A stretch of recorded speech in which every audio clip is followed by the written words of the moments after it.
They live in the Word. And they live on their knees. They live on their knees. So that when they finally get up from their knees and speak a word, God does something. Now let's look at some things. What is a missionary? I mean, what is it? I was asked to do a large conference many years ago, and I wanted to prove a point. So they said, Brother Washer, this is, a big conference on missions. Will you come? And I said, no. And they said, why? I said, because you're going to have 18 missionary experts up there with 18 different definitions of what a missionary is. Everything from a preacher of the gospel to a guy dressed in a clown suit. What is a missionary? Now I want you to think about this.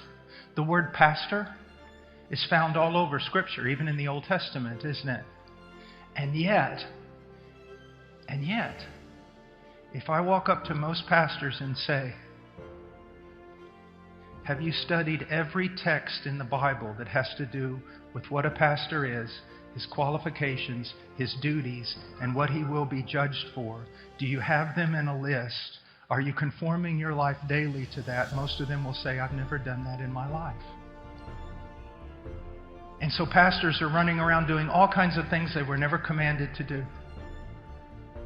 And people are in the pastorate who are unqualified because they do not meet the non-negotiable qualifications of an elder in 1 Timothy 3 and Titus 1.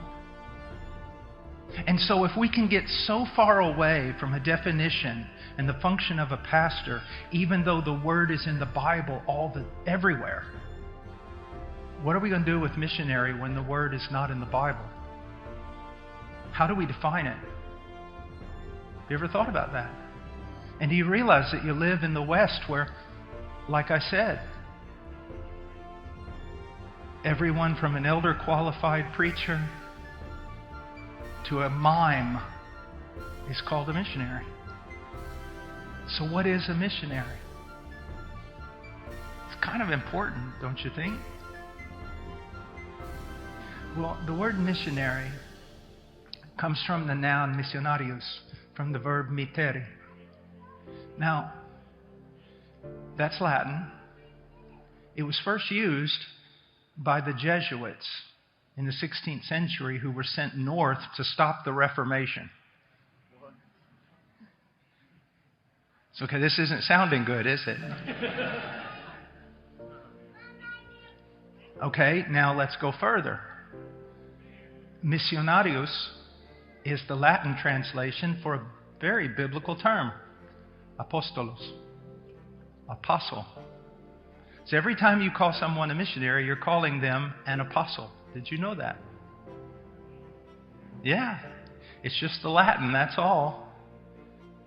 It's the Latin translation of the Greek noun.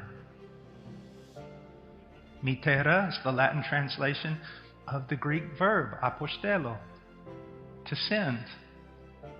So is a missionary an apostle? No and yes. So when we look in the New Testament, we see the word apostle used in two different ways. And now you need to hear me out completely, because there's a lot of nonsense being taught today about apostles. Okay, so first of all, there's the 12, isn't there? And Paul said he was the last one. In the Greek, that means he was the last one. Okay? Just so you know. Now, the apostles of Christ, they were sent out personally and directly by Christ himself. By the resurrected Christ, they were commissioned. They also, when you read in John chapter 14, John chapter 16 about the Spirit leading into all truth and everything, those apply to you and I generally, not specifically. What he's talking about is the divine revelation of the New Testament would come through the 12. Okay? Not through you. Now those texts apply to us generally in that the Spirit illuminates us But he does not inspire us or lead us in an inerrant fashion, for sure. So, what are the marks of the 12? The marks of the 12 are this. They were sent out by the resurrected Christ, even Paul. And they were commissioned to take the revelation of the gospel and the teachings of Christ and not only proclaim them, but to set them down in writing. Okay? So, but there's another group of apostles. I'm oversimplifying, but there is. And let's just look for a moment.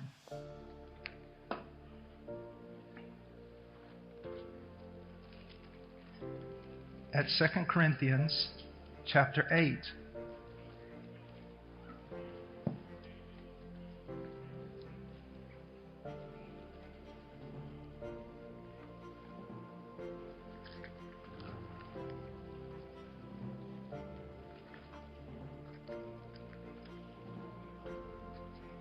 So in 2 Corinthians chapter 8, verse 23, as for Titus, he is my partner and fellow worker among you.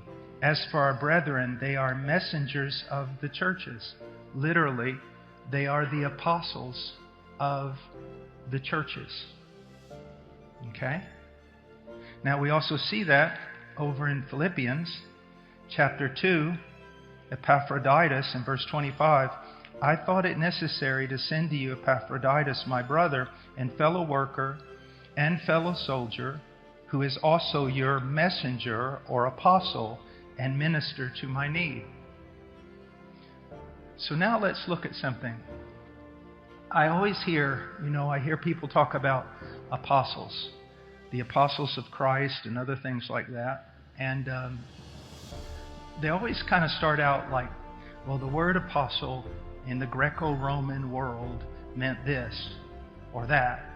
And I think to myself, so Jesus calls the 12 that would lay the foundation of the church doctrinally, and he's going to draw that definition from the Roman Greco world? Really? I don't think so.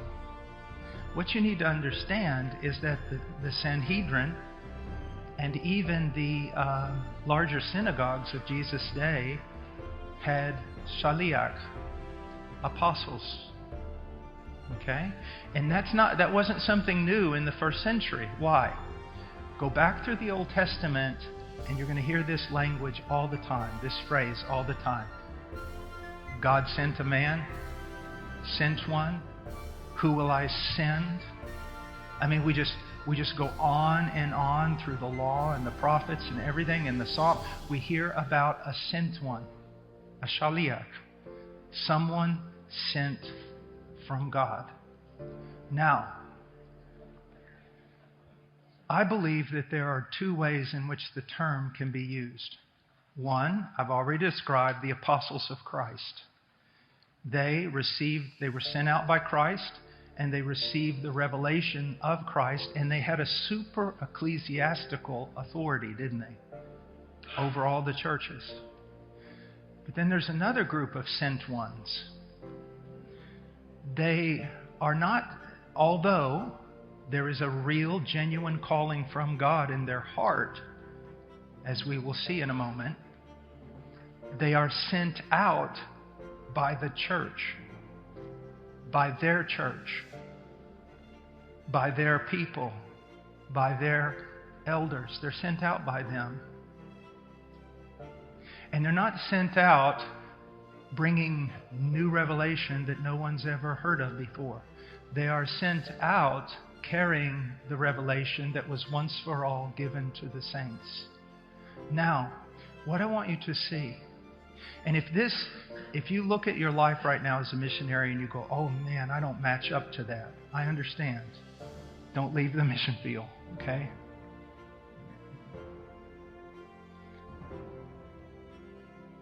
What is a missionary? It is someone who has heard the gospel call expressed, the need, the Great Commission call expressed. God has put an earnestness in their heart to meet that call.